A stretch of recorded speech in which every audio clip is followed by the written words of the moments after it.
Remand শুনানিতে কামরুলের সঙ্গে কোর্টের নাজিরের কুশল বিনিময়ে প্রতিবাদে ভাঙচুর।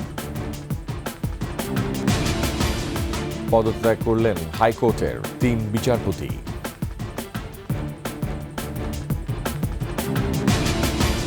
অতি প্রয়োজনীয় সংস্কার শেষে নির্বাচন, সংশোধন আসছে ট্রাইব্যুনাল আইনে। অন্তর্বর্তী সরকারের উপর মানুষের অনাস্থা তৈরি হয়েছে বলছে বিএনপি, দ্রুত নির্বাচনের তাগিদ। যুক্তরাষ্ট্রের ক্ষেপণাস্ত্র দিয়ে রাশিয়া ইউক্রেনের হামলা, তোপের মুখে বাইডেন।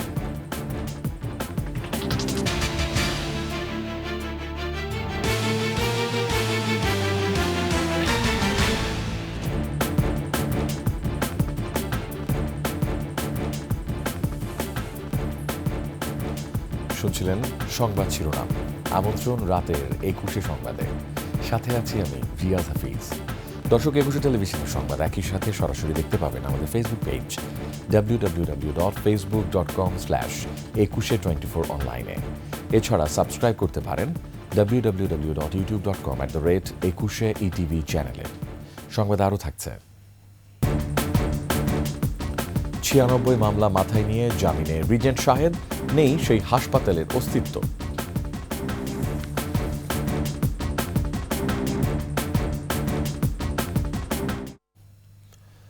আদালত প্রাঙ্গণে সাবেক খাদ্যমন্ত্রী কামরুল ইসলামের ছেলে এবং নাজিরের কর্মকাণ্ডে লঙ্কা কাণ্ড ঘটে গেছে ঢাকা সিএমএম আদালতে। ভাঙচুর চলেছে নাজিরের কক্ষে। পরে সাময়িক বরখাস্ত করা হয় নাজির মামুনকে। আরও জানাচ্ছেন তৌহিদুর রহমান। হত্যা মামলায় আওয়ামী লীগ নেতা ও সাবেক মন্ত্রী কামরুল ইসলামের শুনানি চলছিল ঢাকা চিফ মেট্রোপলিটন ম্যাজিস্ট্রেট আদালতে। এই সময় বিচারকের লিফট ব্যবহার করে নিয়ম না মেনে লাল কাপড়ে ঘেরা এজলাসের ভেতরে ঢুকে পড়েন তার ছেলে ডাক্তার তানজির ইসলাম অদিত। এই কাজে সহযোগিতার অভিযোগ ওঠে মহানগর দায়রা জজ আদালতের নাজির শাহ মোহাম্মদ মামুনের বিরুদ্ধে। এমনকি তিনি নিজেও কামরুল ইসলামের সঙ্গে দেখাও করেন। এই ঘটনায় বিক্ষুব্ধ কয়েকজন আইনজীবী ভাঙচুর চালান তার কার্যালয়ে। আদালত প্রাঙ্গণে মামুনের বিরুদ্ধে বিক্ষোভ মিছিল করেন সাধারণ আইনজীবীরা। আইনজীবীরা বিষয়টি আদালতের নজরে আনার পর সাময়িক বরখাস্ত করা হয় শাহ মোহাম্মদ মামুনকে। তৌহিদুর রহমান, ২১শে টেলিভিশন, ঢাকা। হাইকোর্ট বিভাগের বিচারপতি সালমা মাসুদ চৌধুরী, বিচারপতি কাজী রেজাউল হক ও বিচারপতি AKM জহিরুল হক পদত্যাগ করেছেন। রাষ্ট্রপতির আদেশক্রমে আইন মন্ত্রণালয় জানিয়েছে, সুপ্রিম কোর্টের হাইকোর্ট বিভাগের বিচারপতি সালমা মাসুদ চৌধুরী, বিচারপতি কাজী রেজাউল হক ও বিচারপতি AKM জহিরুল হক রাষ্ট্রপতিকে উদ্দেশ্য করে নিজেদের সই করা চিঠি দিয়ে পদত্যাগ করেন। রাষ্ট্রপতি তাদের পদত্যাগপত্র গ্রহণ করেছেন। সুপ্রিম কোর্টের হাইকোর্ট বিভাগের এই ৩ বিচারপতিকে প্রায় ৫ বছর ধরে বিচার কাজ থেকে বিরত রাখা হয়েছে।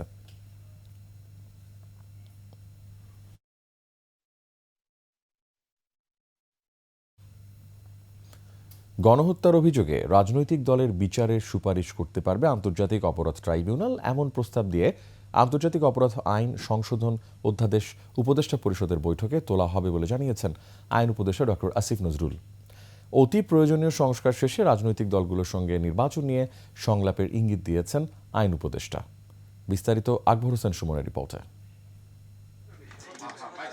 অন্তর্বর্তী সরকারের প্রথম ১০০ দিনে আইন মন্ত্রণালয়ের কার্যক্রম নিয়ে সচিবালয়ে সাংবাদিকদের সঙ্গে কথা বলেন আইন উপদেষ্টা আসিফ নজরুল। ছাত্র জনতার আন্দোলন চলাকালে দায়েরকৃত সব ফৌজদারি মামলা প্রত্যাহার, সাইবার সিকিউরিটি আইন সংশোধন, আন্তর্জাতিক অপরাধ ট্রাইব্যুনাল গঠন, আইন প্রণয়নে ভেটিং, বিচারপতি নিয়োগ প্রক্রিয়া ও সংস্কার কমিশন গঠন সহ ৩ মাসের কার্যক্রম তুলে ধরেন উপদেষ্টা। পরবর্তীতে হাইকোর্টে যে নিয়োগ হবে নতুন বিচারক, ওনারা এই আইনের মাধ্যমে হবেন। রাজনৈতিক বিচারের ক্ষেত্রে শাস্তিমূলক ব্যবস্থা গ্রহণে সংশ্লিষ্ট প্রতিষ্ঠানকে সুপারিশের ক্ষমতা রেখে ট্রাইব্যুনাল আইন সংস্কার করা হয়েছে।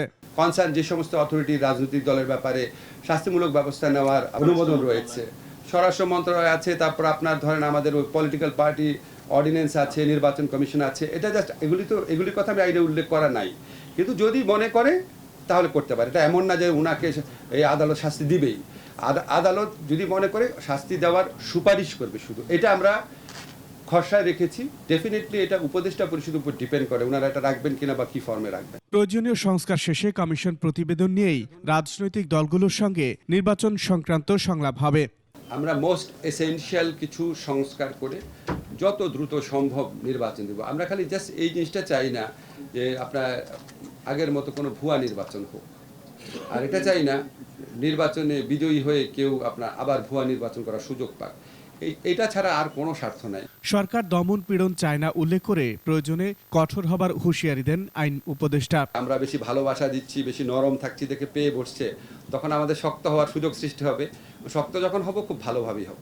আকবর হোসেন সুমন, 21 টেলিভিশন, ঢাকা। অন্তর্বর্তী সরকারের প্রতি মানুষ আস্থা হারাচ্ছে বলে মন্তব্য করলেন বিএনপি মহাসচিব মির্জা ফখরুল ইসলাম আলমগীর।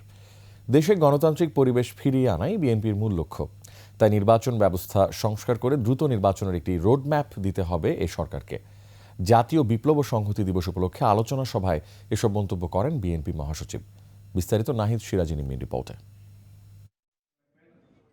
জাতীয় বিপ্লব ও সংহতি দিবস উপলক্ষে আলোচনা সভার আয়োজন করে বাংলাদেশ সম্মিলিত পেশাজীবী পরিষদ। সভায় প্রধান অতিথি হিসেবে ছিলেন বিএনপি মহাসচিব মির্জা ফখরুল ইসলাম আলমগীর।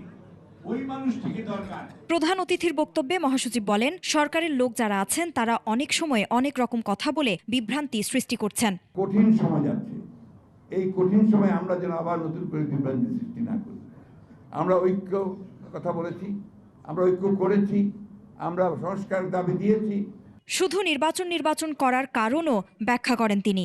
যতবারই আপনারা বলেন যে আমরা শুধু নির্বাচন করি, আর নির্বাচন করছি তো জাতির স্বার্থে, বিএনপির স্বার্থে তো করছি না। তিনি বলেন, নির্বাচন ব্যবস্থা সংস্কার করে সরকারকে দ্রুত নির্বাচনের একটি রোড ম্যাপ দিতে হবে। এতদিন যে ফ্যাসিস্ট ওদেরকে পিষলো, পায়ের নিচে রেখে দিল, তখন কেউ কথা বললো না। এটা থেকে পরিত্রাণের একমাত্র উপায়, জাতিকে রক্ষা করার একমাত্র উপায়, শহীদ জিয়াকে অনুসরণ করে সকলের সঙ্গে আলোচনা করে অতি দ্রুত নির্বাচনের ব্যবস্থা করুন। অন্তর্বর্তী সরকার এখনও স্থিতিশীল হতে পারেনি বলেও মন্তব্য করেন মহাসচিব। সন্দেহ কিন্তু আপনাদের উপর মানুষ আসতে শুরু করেছে। নাহিদ সিরাজি নিম্মি, 21 টেলিভিশন, ঢাকা। দেশে ষড়যন্ত্র চলছে উল্লেখ করে বিএনপির ভারপ্রাপ্ত চেয়ারম্যান তারেক রহমান বলেছেন, জনগণকে সচেতন করতে হবে। মঙ্গলবার রাজধানী ডিপ্লোমা ইঞ্জিনিয়ার্স ইনস্টিটিউটে বিএনপি আয়োজিত এক কর্মশালায় ভার্চুয়ালি যুক্ত হয়ে তিনি এ মন্তব্য করেন। জনগণের রাজনৈতিক এবং অর্থনৈতিক মুক্তি দুটোই দরকার। জবাবদিহিতা তৈরি করতে হবে। যার যা ইচ্ছা করে চলে যাবে সেটি করা যাবে না। প্রত্যেকের একটি জবাবদিহিতা থাকতে হবে জনগণের কাছে। 21 নভেম্বর সশস্ত্র বাহিনী দিবসে সেনাকুঞ্জের অনুষ্ঠানে বিএনপি চেয়ারপারসন খালেদা জিয়াকে আমন্ত্রণ জানিয়েছে সশস্ত্র বাহিনী বিভাগ। সেনাবাহিনী chief of general staff lieutenant general Mizanur Rahman Shamim এবং সশস্ত্র বাহিনী বিভাগের principal staff officer lieutenant general ASM Kamrul Ahsan আমন্ত্রণপত্র বিএনপি চেয়ারপারসনের কাছে পৌঁছে দেন। তার সস্ত্রীক বাসায় গিয়ে সাবেক প্রধানমন্ত্রী ম্যাডাম খালেদা জিয়ার সাথে সাক্ষাৎ করেন।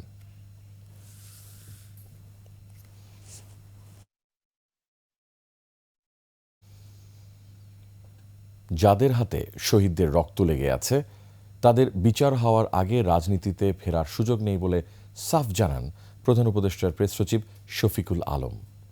জাতীয় জাদুঘর মিলনায়তনে এক আলোচনায় তিনি বলেন, গণহত্যা নিয়ে আওয়ামী লীগের মধ্যে ন্যূনতম অনুশোচনা বোধ নেই, ক্ষমা চাওয়ার লক্ষণও নেই। বিস্তারিত আরও জানাচ্ছেন সুমাইয়া খান। দেশের মানুষের ভবিষ্যৎ কেমন হবে, কি চাই নতুন বাংলাদেশ, এসব প্রশ্নের উত্তর খুঁজতে জাতীয় জাদুঘর মিলনায়তনে অনুষ্ঠিত হয় আলোচনা সভার। অংশ নেন প্রধান উপদেষ্টার প্রেস সচিব শফিকুল আলম, ডক্টর সলিমুল্লাহ খান, বৈষম্য বিরোধী ছাত্র আন্দোলনের আহ্বায়ক হাসনাত আবদুল্লাহ, বিএনপির ভারপ্রাপ্ত চেয়ারপারসনের উপদেষ্টা ডক্টর মাহাদি আমিন সহ শহীদ পরিবারের সদস্য ও ছাত্ররা। প্রধান উপদেষ্টার প্রেস সচিব শফিকুল আলম বলেন, গণহত্যার দায়ে আওয়ামী লীগের বিচার হবেই। বাচ্চা ছেলে মেয়েদেরকে যে তারা যে নির্মমভাবে খুন করেছে সেটাকে তারা জাস্টিফাই করার চেষ্টা করছে। তা আমরা বলি যে আগে এটা বিচার হবে। এই জায়গায় কোনো ধরনের কোনো রকমের কোনো ইয়ে হবে না, এদের বিচার হবেই। পেছনের দরজা দিয়ে আওয়ামী লীগকে পুনর্বাসন করার চেষ্টা যারা করবে তাদের পরিণতিও দলটির মতো হবে বলে হুঁশিয়ারি দেন বৈষম্য বিরোধী ছাত্র আন্দোলনের আহ্বায়ক। আপনারা মিডিয়া সেদিন পর্দার সামনে ছিলেন, সেদিন কিন্তু আমাদের বক্তব্য প্রচার করা হয় নাই, আমাদেরকে ন্যাশনালি ভিলেন বানানোর এখানে অপচেষ্টা করা হয়েছে। 24 পরবর্তী বাংলাদেশে আপনারা ফ্যাক্টকে তুলে ধরুন। সে সময় ডক্টর সলিমুল্লাহ খান বলেন, ফ্যাসিস্টদের সহায়তা করার জন্য ঢাকা বিশ্ববিদ্যালয়ের শিক্ষক সমিতির সদস্যদেরও বিচার হওয়া উচিত। আর বিএনপির ভারপ্রাপ্ত চেয়ারপারসনের উপদেষ্টা ডক্টর মাহাদি আমিন বলেন, বিএনপিও আওয়ামী লীগের বিচার চায়। বাংলাদেশের জনগণ বলতে হবে আমাদের জাতি, ধর্ম, বর্ণ অথবা অন্য কোনো বৈষম্য চিহ্নমূলক নির্বিশেষে সকল জনগণের রাষ্ট্র এটা হচ্ছে আমাদের নতুন বাংলাদেশের প্রথম শপথ।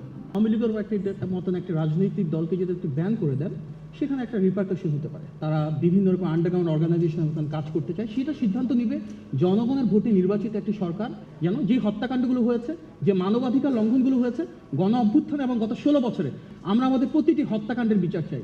যারা আওয়ামী লীগের বিচার না করে তাদের সঙ্গে সমঝোতার মাধ্যমে ক্ষমতায় আসতে চায়, তাদের প্রতিও হুঁশিয়ারি দেন বক্তারা। সুমাইয়া খান, 21 টেলিভিশন, ঢাকা। রিজেন্ট গ্রুপের কর্ণধার শাহেদ করিম, রিজেন্ট শাহেদ নামেই যাকে সবাই চেনেন, করোনা সদন জালিয়াতি, অবৈধ অস্ত্র প্রতারণা সহ মোট 96টি মামলা তার বিরুদ্ধে। সাজাপ্রাপ্ত হয়েছেন 6টি মামলায়। তিনি সম্প্রতি কারামুক্ত হয়েছেন। তিনি কিভাবে মুক্ত হলেন আর মুক্ত হয়ে এখন কি করছেন? মইনুল হোসেন মাসুদ ও মোহাম্মদ হানিফের ক্যামেরায় আরো জানাচ্ছেন দীপু শিকদার। সব নাম আসতেছে, কাউকে ছাড় দেওয়া হবে না। মনে আছে এই শাহেদ করিমের কথা? টক শোতে প্রায় যিনি গরম করতেন টিভির পর্দা। আমি সরকারে থাকতে পারি, ওনারা তো সরকারে ছিল, ওনারা সরকারে থাকা অবস্থায় আমরা কি রাজনীতি করি নাই? একই সঙ্গে সেলফি ভক্তও ছিলেন তিনি।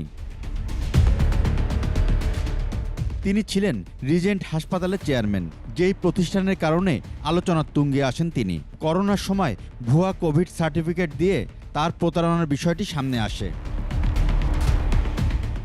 এক পর্যায়ে 2020 সালের 15 জুলাই সাতক্ষীরা থেকে গ্রেফতার হন রিজেন্ট শাহেদ। বন্ধ হয়ে যায় তার হাসপাতালের কার্যক্রম। এরপর এক এক করে 96টি মামলা দায়ের করা হয় তার বিরুদ্ধে। 6টি মামলায় সাজাপ্রাপ্ত হন তিনি। কারা কর্তৃপক্ষ জানিয়েছে, গত 4 সেপ্টেম্বর কেরানীগঞ্জ কারাগার থেকে মুক্ত হয়েছেন রিজেন্ট শাহেদ। সর্বশেষ 30 বছর এবং 7 বছর একত্রে চলবে, অর্থাৎ 30 বছর সাজার যে মামলাটা ছিল সেটাতেই সে জামিনে মুক্তি যায়। আর অন্য মামলাগুলো সে বিভিন্ন সময় জামিনে মুক্তি গিয়েছে। তার একটি অস্ত্র মামলার আইনজীবীও বলছেন, আইনি প্রক্রিয়ায় কারামুক্ত হয়েছেন শাহেদ। আইনের ঘর থেকেই তো তাকে কারামুক্ত করা হয়েছে। তার মামলাগুলো হাইকোর্ট ডিভিশনে বা অ্যাপেলেট ডিভিশনে, সেখানে তো আইনি প্রক্রিয়ার মাধ্যমেই তো সে বেরিয়ে আসছে। শাহেদ কারামুক্ত হবার পর কোথায় আছেন জানতে 21 টিমের ছুটে চলা। উত্তরার 11 নম্বর সেক্টরে 23 নম্বর সড়কে যে বাসায় ছিলেন তিনি, সেখানে তাকে পাওয়া যায়নি। তবে তার কথা মনে আছে সেখানকার অনেকের। বাড়া ছিল আর যায় না, এটা তো মামলা টামলা করে আমরা হাজিরা দিয়েছি। ওনার দেখছি না আসছিল বাড়া, মাত্র 4-5 দিন থাকার পরে এরকম ওনারা ধরছে। ওইখানে ছিল ওনার ফ্ল্যাট ছিল, এখন আছে কিনা তাও জানি। তার রিজেন্ট হাসপাতালের অস্তিত্ব পাওয়া যায়নি উত্তরার 17 নম্বর রোডে। সেই ভবনটির ফ্ল্যাটগুলো বসবাসের জন্য ভাড়া দেওয়া হয়েছে। শুনছিলাম যে মেডিকেল ছিল, কিন্তু এখন বর্তমানে ওই মালিকের হয়েছে, ম্যানেজারের দায়িত্বে মনে করে যে আছে। উনি যে যখন ধরা পড়ছে তখন থেকেই যত মালটাল আসিল কিছুই নিতে পারে না, সব তো জব্দ ছিল। তবে ফোনে পাওয়া যায় তাকে। বলেন তার বিরুদ্ধে 96 নয়, আছে 36 মামলা। Government doctor, government sister, government না এরা কিন্তু আমাদের এখানে এমপ্লয়েড হয়, সব কিন্তু সরকারি। এখানে আমার এমপ্লয়ের থেকে তাদের লোক ছিল বেশি। গ্রেফতার নিয়েও প্রশ্ন তোলেন শাহেদ। ভোরবেলা সাতক্ষীরা সীমান্তে নিয়ে যাওয়া হয়, আমাকে উজু করানো হয়, আমাকে ক্রস ফায়ার দেওয়ার জন্য রেডি হয়। তখন ওইখানে একজনের কাছে একটা ফোন আসে, তার ফোন আসে, আমার চোখ বাঁধা ছিল, আমি দেখি নাই। উনি 2টা কথা বলে, ওকে স্যার, অলরাইট স্যার। ওইখান থেকে আমাকে নৌকায় অ্যারেস্ট দেখায়, ঢাকায় নিয়ে আসে। ঢাকায় অবস্থান করছেন বলে জানান তিনি। আমি খুবই অসুস্থ। দীপু শিকদার, 21 টেলিভিশন, ঢাকা। চোখ ফেরাবো ইউক্রেন যুদ্ধে। আবার উত্তপ্ত মস্কো কিয়েভ লড়াইয়ের মাঠ। কলকাঠি নাড়ছে আমেরিকা। এবার যুক্তরাষ্ট্রের অস্ত্র দিয়ে রাশিয়ায় হামলা চালালো ইউক্রেন। মার্কিন প্রেসিডেন্ট জো বাইডেনের অনুমোদনের পর প্রথমবারের মতো যুক্তরাষ্ট্রের তৈরি দূরপাল্লার ক্ষেপণাস্ত্র ATACMS দিয়ে রাশিয়ায় হামলা চালিয়েছে ইউক্রেন। ট্রাম্প ক্ষমতা গ্রহণের আগেই বাইডেনের এমন আচরণ তৃতীয় বিশ্বযুদ্ধ ডেকে আনছে বলছেন ট্রাম্পের মিত্ররা। আফসানা নীলার ডেস্ক রিপোর্ট। মার্কিন অস্ত্র দিয়ে মস্কোয় কিয়েভের হামলা। বাইডেন রাশিয়ায় হামলা চালাতে যুক্তরাষ্ট্রের অস্ত্রের অনুমোদন দেওয়ার একদিন পরই এ হামলা চালানো হলো। মঙ্গলবার এ হামলা চালানো হয়েছে বলে রাশিয়ার পক্ষ থেকে জানানো হয়। রাশিয়ার প্রতিরক্ষা মন্ত্রণালয় জানিয়েছে, Ukraine army tactical missile system ATACMS ব্যবহার করে রাশিয়ার ব্রিয়ান্স্ক এলাকায় হামলা চালায়।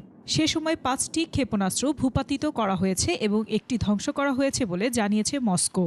ক্ষেপণাস্ত্রের ধ্বংসাবশেষের কারণে ওই এলাকায় একটি সামরিক স্থাপনায় আগুন ধরে যায়। এদিকে হামলার কথা ইউক্রেনের গণমাধ্যমেও উঠে এসেছে। ইউক্রেনের সামরিক বাহিনী বলছে, সীমান্ত থেকে 100 কিলোমিটারের মতো দূরে কারাচেভ শহরের কাছে একটি গোলাবারুদের গুদামে হামলা হয়েছে। হামলার পর 12টি বিস্ফোরণের ঘটনা ঘটে।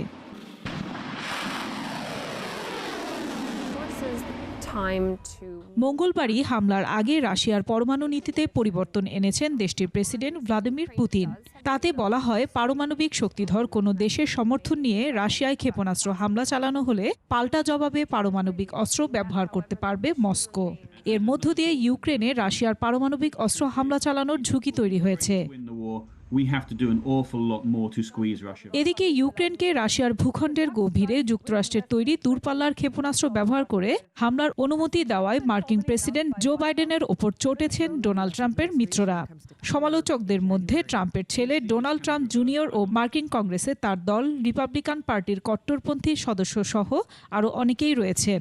আর যুক্তরাষ্ট্রের পররাষ্ট্র দপ্তরের মুখপাত্র ম্যাথিউ মিলার বাইডেনকে সমর্থন করে বলেছেন, স্বার্থ পূরণে বর্তমান সরকার মেয়াদের প্রতিটি দিন ব্যবহার করবে। আফসানা নীলা, ডেস্ক রিপোর্ট, 21 টেলিভিশন। নিচ্ছি সংবাদ বিরতি, যখন ফিরছি তখন থাকছে। সিঙ্গাপুরের নাগরিক দাবি করে বিনিয়োগের সুরক্ষা চাইলেন এস আলম। আবারও আমন্ত্রণ রাতে 21 সংবাদে। নিজেকে সিঙ্গাপুরের নাগরিক হিসেবে দাবি করেছেন এস আলম গ্রুপের কর্ণধার সাইফুল আলম। বাংলাদেশ ব্যাংক এস আলম গোষ্ঠীর বিরুদ্ধে যে ভীতি প্রদর্শনমূলক ব্যবস্থা নিচ্ছে, এর পরিপ্রেক্ষিতে সিঙ্গাপুরের নাগরিক হিসেবে ও আন্তর্জাতিক বিনিয়োগ চুক্তির আলোকে তার সুরক্ষা প্রাপ্য বলে মনে করেন তিনি। ফাইন্যান্সিয়াল টাইমসের এক প্রতিবেদন বলছে, শেখ হাসিনা সরকারের আমলে এস আলম গোষ্ঠী বাংলাদেশ থেকে 1,20,000 কোটি টাকা পাচার করেছেন বলে সংবাদ মাধ্যমটিতে সাক্ষাৎকারে জানান বাংলাদেশ ব্যাংকের গভর্নর আহসান এস মনসুর। ওই সাক্ষাৎকারের পরিপ্রেক্ষিতে এস আলম পরিবারের পক্ষে চিঠি দেয় আইনি প্রতিষ্ঠান কুইন ইম্যানুয়েল উইহার্ট অ্যান্ড সালিভান। তাতে গভর্নর আহসান মনসুর এস আলম গোষ্ঠীর বিরুদ্ধে জনসমক্ষে ভিত্তিহীন ও উস্কানিমূলক বক্তব্য দিচ্ছেন বলে অভিযোগ করা হয়েছে। ইসলামী ব্যাংক সহ বিভিন্ন ব্যাংক থেকে এস আলম গ্রুপ ও তার সহযোগী প্রতিষ্ঠানগুলোর হাজার হাজার কোটি টাকার অর্থ আত্মসাতের ঘটনায় এবার বাংলাদেশ ব্যাংকের 13 ঊর্ধ্বতন কর্মকর্তাকে জিজ্ঞাসাবাদের জন্য তলব করেছে দুর্নীতি দমন কমিশন দুদক। দুদকের উপপরিচালক ইয়াসির আরাফাত সই করা চিঠি বাংলাদেশ ব্যাংকের গভর্নরের কাছে পাঠানো হয়। তলবি চিঠিতে তাদের 20 ও 21 নভেম্বর দুদকে হাজির হয়ে বক্তব্য দিতে বলা হয়েছে। চিঠিতে কর্মকর্তাদের হাজির হওয়ার পাশাপাশি তাদের পরিচয়পত্র ও পাসপোর্টের সত্যায়িত ফটোকপি নিয়ে আসতে বলা হয়েছে। এছাড়া চিঠিতে ইসলামী ব্যাংক বাংলাদেশের চাকতাই শাখার গ্রাহক messrs Murad enterprise, jubilee road শাখার গ্রাহক ইউনাইটেড সুপার ট্রেডার্স, খাতুনগঞ্জ শাখার গ্রাহক সেঞ্চুরি ফুড প্রোডাক্টস নামীয় ঋণ পরিদর্শন ও মনিটরিং সংক্রান্তে কর্মকর্তার ভূমিকার বিষয়ের বিস্তারিত তথ্যসহ হাজির হতে বলা হয়েছে। অভিযোগ রয়েছে, বাংলাদেশ ব্যাংকের এসব কর্মকর্তার সহায়তায় এস আলম ঋণের নামে অর্থ লুটপাট করেন। এস আলম সংশ্লিষ্টতার অভিযোগে 456 কর্মকর্তার বিরুদ্ধে ব্যবস্থা নিল ইউনিয়ন ব্যাংক ও ফার্স্ট সিকিউরিটি ইসলামী ব্যাংক। যথাযথ প্রক্রিয়া অনুসরণ না করে এস আলমের নিয়োগ দেয়া ইউনিয়ন ব্যাংকের 262 কর্মকর্তাকে চাকরিচ্যুত করা হয়েছে। অন্যদিকে এস আলম গ্রুপকে নামে বেনামে ঋণ দেওয়ার সঙ্গে যুক্ত 194 কর্মকর্তাকে কর্মস্থল থেকে প্রত্যাহার করেছে ফার্স্ট সিকিউরিটি ইসলামী ব্যাংক। এর ফলে এস আলমের সংশ্লিষ্টতার অভিযোগে দুটি ব্যাংকের মোট 456 কর্মকর্তার বিরুদ্ধে ব্যবস্থা নিয়েছে বর্তমান কর্তৃপক্ষ। ইউনিয়ন ও ফার্স্ট সিকিউরিটি ইসলামী ব্যাংক দীর্ঘদিন এস আলম গ্রুপের নিয়ন্ত্রণে ছিল।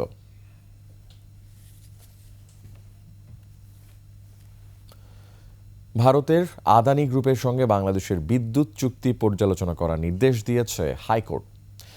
বিদ্যুৎ চুক্তি কেন পুনর্বিবেচনা করা হবে না জানতে চেয়ে রুল জারি করেছে হাইকোর্ট।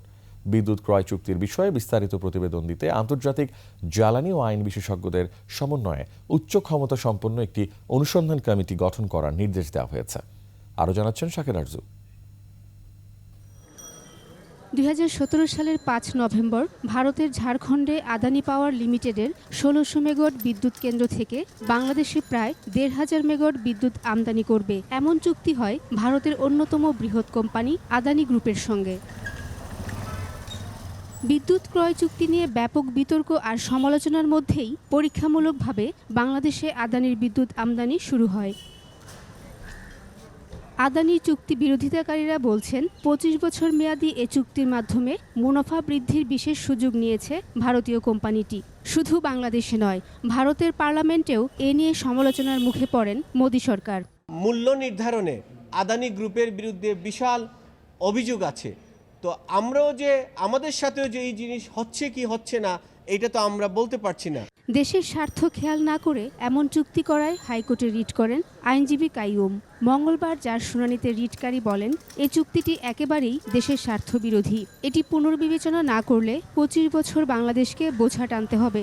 পরে হাইকোর্ট এই চুক্তি পুনর্বিবেচনা কেন করা হবে না তা জানতে রুল জারির পাশাপাশি উচ্চ ক্ষমতা সম্পন্ন কমিটি গঠনের নির্দেশ দেন। সেইখানের মধ্যে জ্বালানি বিশেষজ্ঞ থাকবেন আন্তর্জাতিক খ্যাতিসম্পন্ন, এবং আন্তর্জাতিক খ্যাতিসম্পন্ন আইন বিশেষজ্ঞ থাকবেন যারা এই চুক্তিটির সব টার্মস অ্যান্ড কন্ডিশনস আমাদের দেশের স্বার্থ পরিপন্থী কী কী আছে সেইগুলো বিশ্লেষণ করে আদালতের কাছে 2 মাসের মধ্যে একটা রিপোর্ট জমা দিবেন। সবার আগে দেশের স্বার্থ মন্তব্য করে হাইকোর্ট চুক্তির সময় দর কষাকষি হয়েছে কিনা সব নথি হাইকোর্টে দাখিলের নির্দেশ দেন। সেই সাথে পুরো চুক্তি অনুসন্ধানেরও নির্দেশ দেন।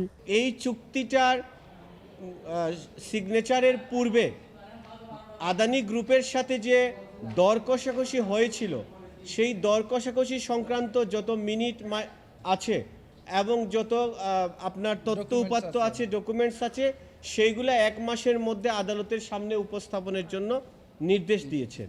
সব প্রতিবেদন আসলে আগামী 25 ফেব্রুয়ারি হাইকোর্ট পরবর্তী আদেশ দেবেন। তবে আইনি ভিত্তি না থাকায় এদিন আদানির কোনো আইনজীবী হাইকোর্টে আসেননি। শাকিরা আরজু, 21 টেলিভিশন, ঢাকা।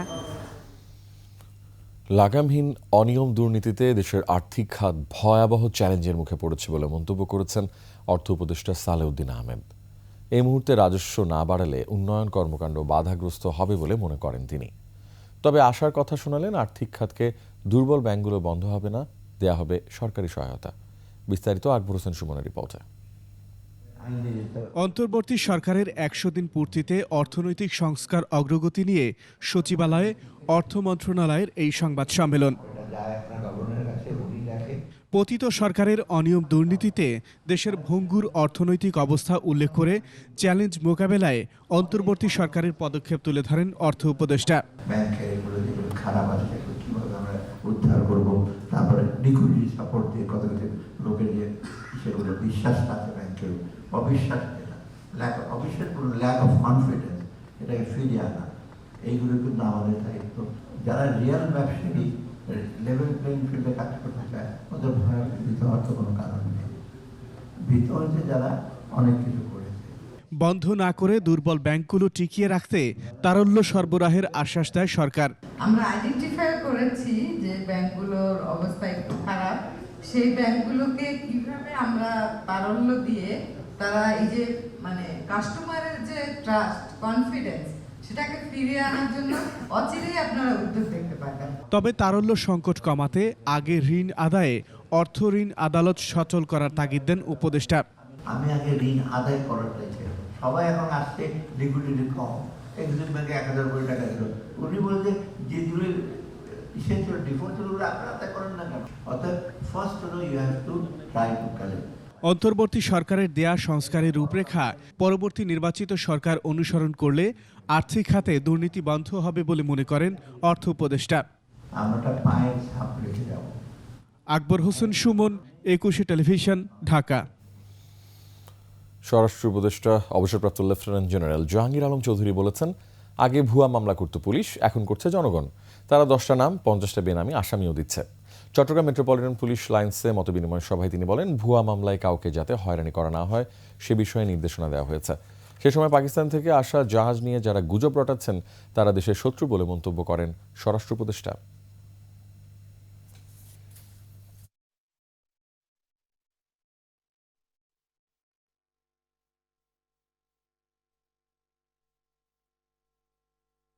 ভুয়া মামলা এখানে সবচেয়ে বেশি। আগে ভুয়া মামলা করতো আমার পুলিশ, যেখানে 10টা নাম দিত, 50টা বেনামি দিত।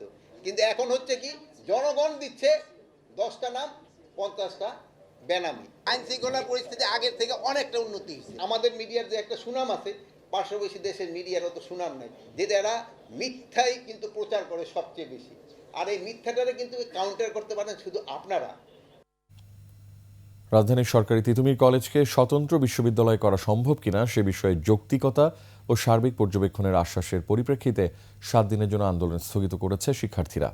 বিকেলে সচিবালয়ে তথ্য উপদেষ্টা নাহিদ ইসলাম এবং শিক্ষা উপদেষ্টার বিশেষ সহকারী ডক্টর এম আমিনুল ইসলামের সাথে বৈঠক শেষে আন্দোলন স্থগিতের ঘোষণা দেওয়া হয়েছে। তারা জানায় ক্লোজ ডাউন কর্মসূচি থাকছে না, তবে তারা ক্যাম্পাসে থাকবেন। সোমবার আন্দোলন চলাকালীন ট্রেনে আহতদের জন্য দুঃখ প্রকাশও করা হয় সংবাদ সম্মেলনে।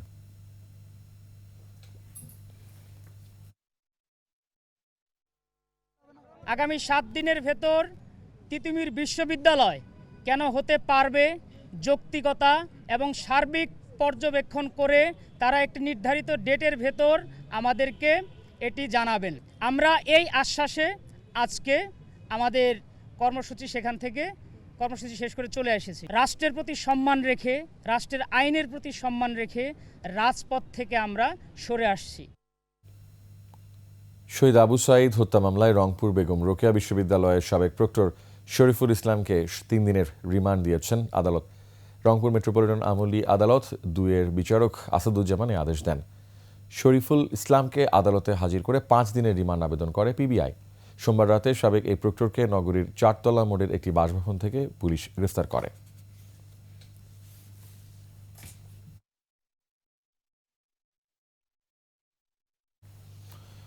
ইজতেমায় মাওলানা মোহাম্মদ সাদ কান্দলভিকে আসার অনুমতি দিতে প্রধান উপদেষ্টার প্রেস সচিবের কাছে স্মারকলিপি দিয়েছেন তার অনুসারীরা। মঙ্গলবার সকালে একটি প্রতিনিধি দল মিন্টু রোডে প্রধান উপদেষ্টার বাসভবনে গিয়ে এই স্মারকলিপি দেয়। তাদের দাবির বিষয়ে আশ্বস্ত করেন প্রেস সচিব। বিস্তারিত জানাচ্ছেন তরিকুল ইসলাম। তাবলিগ জামাতের এক অংশের নেতা ভারতীয় মাওলানা সাদ কান্দলভিকে ইজতেমায় আসতে দেওয়ার দাবিতে মঙ্গলবার সকালে কাকরাইল মসজিদের সামনে বিক্ষোভ করে তার সমর্থকরা। আমাদের আমির কখনোই ভুল অক্ষরে বলে নাই যে আল্লাহর হাতে হিদায়াত নাই, এই ধরনের মিথ্যা কথা বলে বলে জনগণকে উস্কাইছে। মিন্টু রোডের প্রধান উপদেষ্টার বাসভবনের উদ্দেশ্যে যাত্রা করে পুলিশের বাধার মুখে পড়ে তারা। সে সময় কাকরাইল ও এর আশপাশ এলাকায় সড়কে ব্যাপক যানজটের সৃষ্টি হয়। আমাদের আমির বাংলাদেশে আসবেন না মাওলানা সাদ, আর আমরা এটা মেনে নিব, এইটা মনে করা ভুল হচ্ছে। পরে প্রধান উপদেষ্টার বাসভবনের সামনে যাওয়ার অনুমতি পান সাতপন্থীদের প্রতিনিধি দল। প্রেস সচিব শফিকুল আলমের কাছে স্মারকলিপি দেন তারা। আলোচনা তো চলছে, সেখানে তো এখন এই ফাইনাল কিছু তো আর হয়নি। আর আমরা মধ্যে স্মারকলিপিটা নিয়ে মাননীয় প্রধান উপদেষ্টার কাছে দেখি এরপরে যেটা পরবর্তীতে। আগামী বছরের 31 জানুয়ারি থেকে 2 ফেব্রুয়ারি পর্যন্ত বিশ্ব ইজতেমার প্রথম পর্ব এবং 7 থেকে 9 ফেব্রুয়ারি দ্বিতীয় পর্ব অনুষ্ঠিত হবে। ইজতেমার দ্বিতীয় পর্বে মাওলানা সাদের উপস্থিতি চান সাতপন্থীরা। তরিকুল ইসলাম, 21 টেলিভিশন, ঢাকা। নিচে আরও একটি সংবাদ বিরতি, যখন ফিরছি তখন থাকছে। রাষ্ট্রীয় মর্যাদায় স্বাধীন বাংলা ফুটবল দলের অধিনায়কের শেষ বিদায়, ভক্ত অনুরাগীদের শ্রদ্ধা। রাতের 21 সংবাদে সেন্ট মার্টিনে পর্যটক সীমিতকরণ ও রাত্রিযাপন নিষিদ্ধের প্রতিবাদে মানববন্ধন ও বিক্ষোভ সমাবেশ করেছে কক্সবাজার পর্যটন সংশ্লিষ্ট বিভিন্ন প্রতিষ্ঠান। সকালে শহরের কলাতলি মোড়ে সেন্ট মার্টিন দ্বীপ পরিবেশ ও পর্যটন রক্ষা উন্নয়ন জোটের ব্যানারে এ মানববন্ধন হয়। এই সময় যান চলাচল বন্ধ করে দেয় আন্দোলনকারীরা। তাদের অভিযোগ, বর্তমান সরকার পরিবেশ প্রতিবেশ রক্ষার নামে পর্যটন শিল্প ধ্বংস করছে। বক্তারা বলেন, পরিবেশ রক্ষা করতে হলে দ্বীপবাসীকে সাথে নিয়ে তা করতে হবে। সরকারের এই সিদ্ধান্তে দ্বীপবাসীর জীবন জীবিকা সহ পর্যটনের সাথে জড়িত হাজার হাজার কর্মী জীবন হুমকির মুখে পড়েছে বলে দাবি করেন তারা।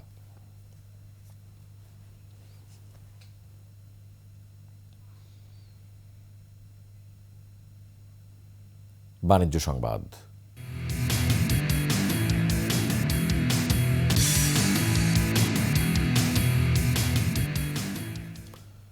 এলপিজি বাজারে শীর্ষস্থানীয় হওয়ার লক্ষ্য নিয়ে হয়ে গেল আইগ্যাস ইউনাইটেডের অভ্যন্তরীণ কমিউনিকেশন মিটিং। এতে বিক্রয় দল, প্রধান কার্যালয়ের সদস্য এবং কারখানার প্রতিনিধিরা সমবেত হন। বাংলাদেশে এলপিজি বাজারে নেতৃত্ব অর্জনের লক্ষ্যে দলগত প্রচেষ্টা ও সহযোগিতার ভিত্তি গড়ে তুলতে গুরুত্ব আরোপ করেন তারা। ইউনাইটেড আইগ্যাস এলপিজি হল বাংলাদেশের ইউনাইটেড গ্রুপ এবং তুরস্কের আইগ্যাসের সাথে যৌথ উদ্যোগের একটি কোম্পানি, যা এলপিজি আমদানি, সংরক্ষণ, বোতলজাত করা, বিপণন এবং বিতরণ কার্যক্রম পরিচালনা করে। বিশ্ব টয়লেট দিবস উপলক্ষে স্যানিটেশন ও স্বাস্থ্যবিধির গুরুত্ব নিয়ে সচেতনতা বাড়াতে বিশেষ অনুষ্ঠান করেছে টয়লেট ক্লিনার ব্র্যান্ড হারপিক। কর্মসূচিতে শিশুদের স্বাস্থ্যবিধি সম্পর্কে সচেতন করতে দীপু টুসির হাইজিন অভিযান নামের একটি কমিক বই প্রকাশিত হয়েছে। পরে আলোচনায় অংশ নেন খ্যাতনামা বিশেষজ্ঞরা। উপস্থিত ছিলেন হারপিকের ব্র্যান্ড অ্যাম্বাসেডর নুসরাত ইমরোজ তিশা, ইউনিসেফের বিশেষজ্ঞ মনিরুল আলম, সাজেদা ফাউন্ডেশনের ডেপুটি সিইও ফজলুল হক এবং রিকিট ব্যাংকাইজারের বাংলাদেশের মার্কেটিং ম্যানেজার সাবরিন মারুফ তিন্নি।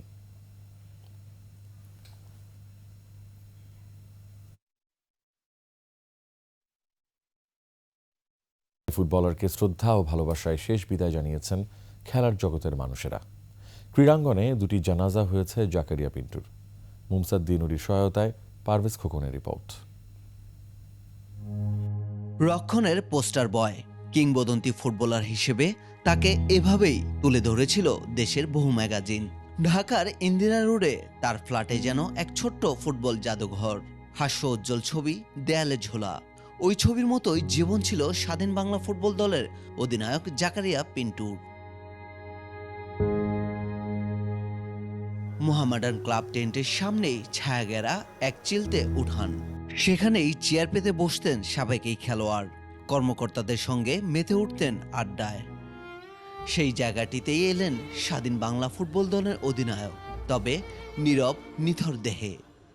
পিন্টু ভাইকে যদি আপনি মূল্যায়ন করতে চান, তাহলে he is a big canvas.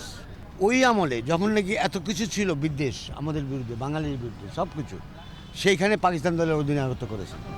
যে ক্লাবে 1961 থেকে 1975 সাল পর্যন্ত খেলেছেন, যে ক্লাবের অধিনায়কত্ব করেছেন 1969 সাল থেকে টানা 1975 সাল পর্যন্ত, সেই ক্লাবই তাকে জানালো চিরবিদায়। তার জানাজায় উপস্থিত ছিলেন সাদাকালো শিবিরের সাবেক, বর্তমান খেলোয়াড় ও কর্মকর্তারা। ঢাকা মোহামেডান স্পোর্টিং ক্লাবের রক্ষণ ভাগের অতন্দ্র প্রহরী, চীনের দেওয়ালের মতো ছিল তার ভূমিকা। অনেকবার এই ক্লাবকে লিগ চ্যাম্পিয়ন করিয়েছেন। ওনার যে শিক্ষা, ওনার যে চেতনা, ওনার যে মূল্যবোধ, যেগুলো আমরা শিখেছি, ধারণ করেছি, এখন আমাদের দায়িত্ব থাকবে যে উনি যেন আমাদের কর্মের মাধ্যমে অমর হয়ে থাকে। স্বাধীন বাংলা ফুটবল দলের অধিনায়ক হিসেবে তার অনন্য অবদান দেশের স্বাধীনতা সংগ্রামে।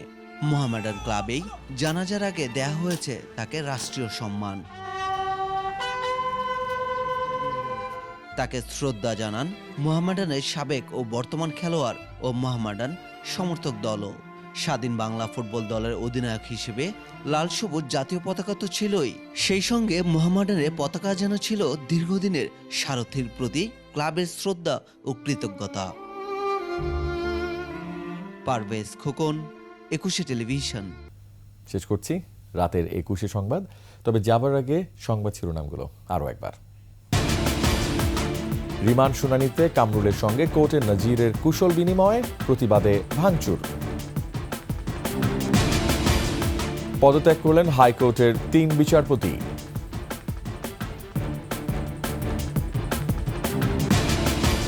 অতি প্রয়োজনীয় সংস্কার শেষে নির্বাচন, সংশোধন আসছে ট্রাইব্যুনাল আইনে। অন্তর্বর্তী সরকারের উপর মানুষের অনাস্থা তৈরি হয়েছে বলছে বিএনপি, দ্রুত নির্বাচনের তাগিদ। যুক্তরাষ্ট্রের ক্ষেপণাস্ত্র দিয়ে রাশিয়া ইউক্রেনের হামলা, তোপের মুখে বাইডেন।